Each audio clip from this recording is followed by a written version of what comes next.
Let me say something that might actually change how you see yourself. You're not lazy. Lazy people don't feel guilt. Lazy people don't lie awake thinking about what they should be doing. Lazy people don't watch productivity videos at midnight wishing things were different. That's not laziness.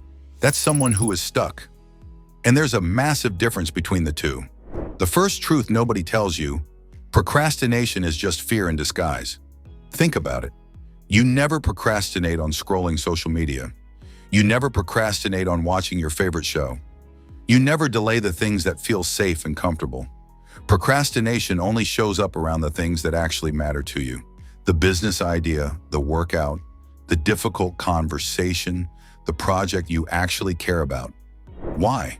Because your brain is running a quiet calculation in the background. What if I actually try and it still doesn't work? So instead of facing that fear, your mind gives you very reasonable sounding excuses. Not the right time. Need more research. I'll start Monday.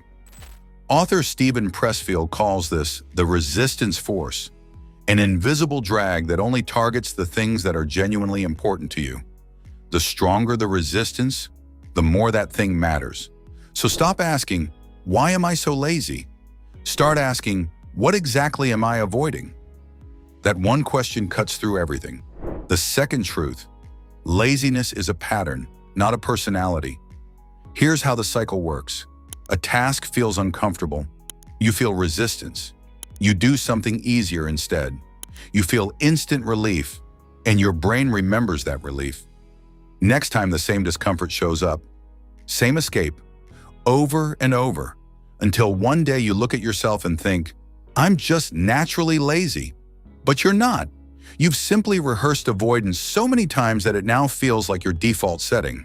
Charles Duhigg explains this perfectly. Behavior follows a simple cycle of cue, routine, and reward. Your avoidance isn't random. It's a loop running on autopilot. And here's the good news. Loops can be interrupted. Patterns can be replaced.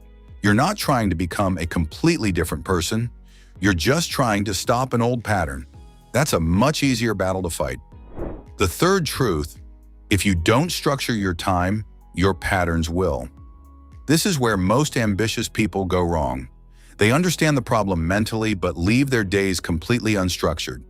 If you already know that your evenings are your weakest point, why are you leaving those hours completely empty?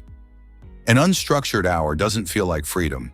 It feels like an invitation for your worst habits to take over. You don't need to win a battle of willpower every single day. You need to design your day so the wrong patterns don't get an opening. Your environment is doing the same thing. A cluttered desk scatters your thinking. A phone within reach destroys deep focus. Friends who treat everything as a joke slowly lower your standards without you even noticing. Change the room. Reduce the distractions. Protect the space where your ambition lives. The final truth: discipline starts exactly where motivation ends. Most people are waiting for the right feeling before they act. Waiting to feel ready. Waiting to feel clear. Waiting for internal permission. But here's what nobody tells you. Every meaningful thing in life starts from a place of uncertainty. Businesses don't launch with perfect clarity.